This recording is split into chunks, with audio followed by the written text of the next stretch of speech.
Hey everyone, welcome back to the channel. If you're new around here, my name's Jose. And if you're wondering where I've been, well, I'm gonna save that for another video. This time around, Rexing asked me to do a video on their latest software release, and they've added 3 new features, and I'm gonna go through that in this video.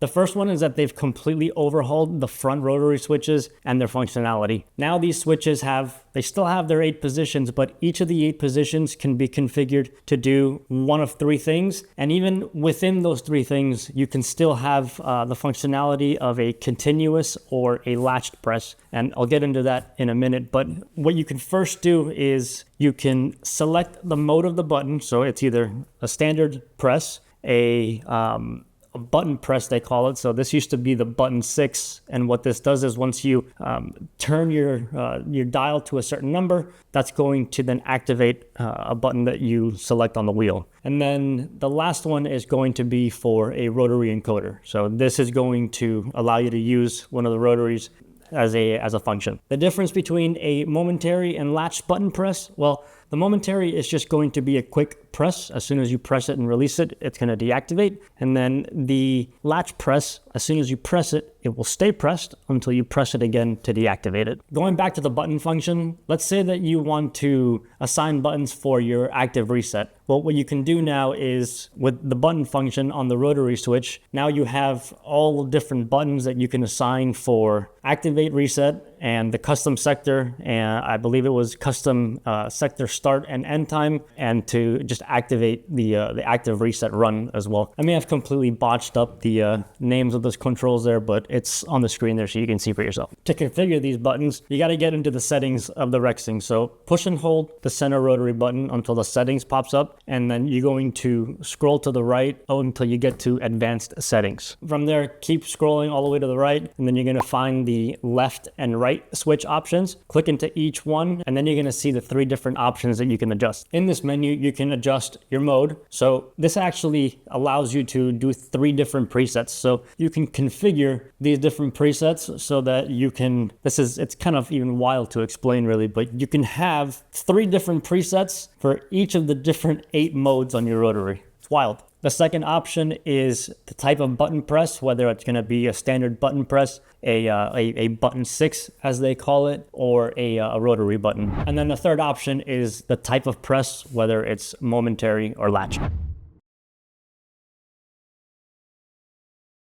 Moving on to the second feature, this is something that I'm kind of proud of because it's something that when we first started working together with Rexing, one of the very first things that they added into the Rexing Mayaris V2 was the ability to add in or be able to send multiple button presses at once. So the very first thing that I thought of was going to be able to go to direct to reverse. If you spin the car out, being able to get back down to reverse in like race conditions can sometimes be just complicated just because you have to turn the car back on and you have to reach for the paddle or reach for the clutch or something. And it's just being able to pull the paddle and get back down to reverse quickly makes things really efficient. So I must say that this feature, it's still in beta, it's still in development, but now it's hard-coded, or it's configured directly into the paddle. So within the paddle, you can you pull and you hold the paddle for more than 1 second, and then that paddle will then be configured to either go directly to reverse,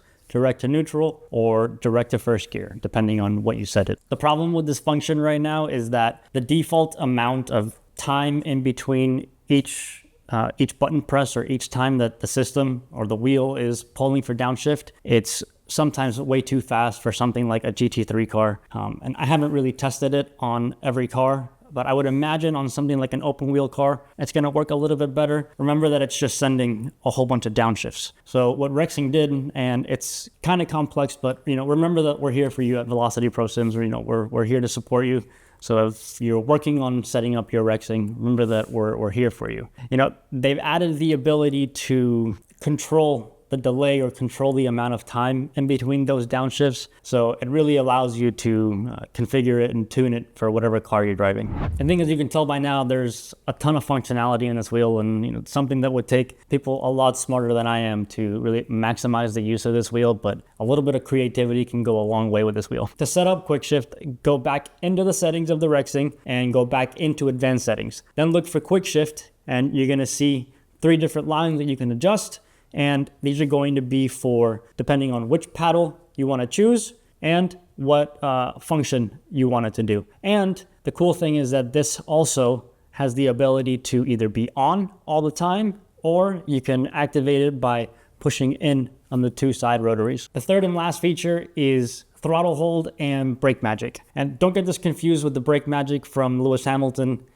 It's not going to be sending brake pressure to the front. It's just going to be applying a set amount of brake pressure. So this is great for a formation lap where you have a good amount of time to get around the track, and getting heat into the tire is key, but also getting heat into the brakes is key. So having, I apply about 5% and I keep the brake magic on while I'm doing a formation lap, and 5% has seemed to be okay. To set this function up, go back into the settings of the Rexing and look for throttle and brake options. Then you're gonna see another menu with 3 lines. The first one being what the function's gonna be, whether it's gonna be brake magic or throttle hold.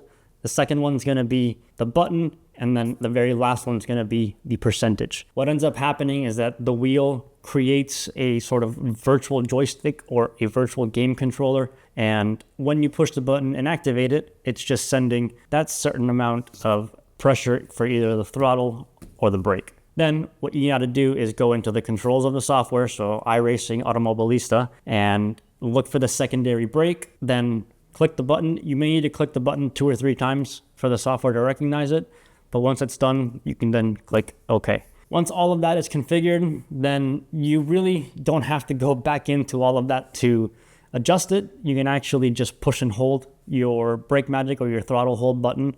Then the value will come up on the center screen, and with your center dash, you can adjust it. If you're ready to update your wheel, make sure that you head over to the Rexing website, download the software, and then head back over into the settings of your wheel, scroll all the way down to software update, click yes, then that's going to open up a window.